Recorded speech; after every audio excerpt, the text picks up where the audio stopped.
देखो, आपको हम अंदर से बता दें, आज भी जो पत्नी पुत्र परिवार आदि के रूप में वो श्री कृष्ण ही है, पक्का समझ लेना। उनके सिवा किसी की सत्ता नहीं। वही जब अंतर ध्यान हो जाते तो हम लोग शरीरों से प्यार नहीं करते। यदि आप ऐसा मानोगे तो अपने आप को हजारों रानियों के रूप में प्रस्तुत करके आपके हृदय में बैठ के स्वयं भोक्ता और स्वयं कर्ता बन करके वो अपने आप से अपने आप में खेलते हैं। आप करो, आराधना करो, और तो अगर वो चाहेंगे तो आपकी इस आकांक्षा को पूर्ण करेंगे, नहीं आकांक्षा को गायब कर देंगे। आपको खुद लगने लगेगा नहीं नहीं मैं बड़ी भूल कर रहा था, प्यारे आपके सिवा मुझे कुछ नहीं चाहिए। पार्थिव भोग विलासिता का भाव है नहीं, अज्ञान, जिसे अज्ञान कहते हैं, भोग विलासिता का भाव अज्ञान ही तो है ना। तो आप किसी भी, हम धन्यवाद इसीलिए शब्द दिया कि आप प्रभु से जुड़े ना, धन्यवाद इसलिए दिया कि भोग विलासिता प्रभु से मांग रहे हो, इसलिए तुम्हें धन्यवाद दे रहे हैं। वो कोई साधक नहीं है, वो शुरू किया है भगवान से जुड़कर अर्थार्थी भाव से। तो हमारा कर्तव्य बनता है उसके उस भाव को पुष्ट करके भगवान में श्रद्धा विश्वास दृढ़ कर देना।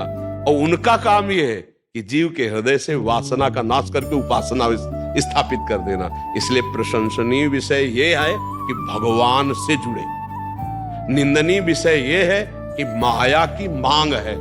अब वो पूर्ण करना चाहेंगे तो ये भी उनके लिए कोई बड़ी बात है। अनंत ब्रह्मांडों की सुंदरियों का सृजन उन्होंने तो किया है, अपने आप से अपने आप में सृजन किया है। तुम 1000 कह रहे हो, 1 करोड़ हो जाए, ठीक है, तुम चिंता मत करो, भजन बढ़ाओ।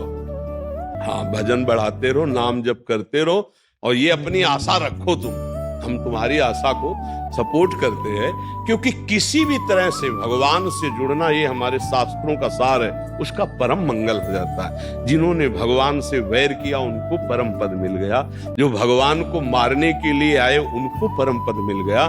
फिर आप तो श्रद्धा से 1.25 घंटा नाम जप करते हैं और सत्संग सुनते हैं, तो निश्चित क्या पूर्ति करेंगे वो श्री कृष्ण जानेंगे।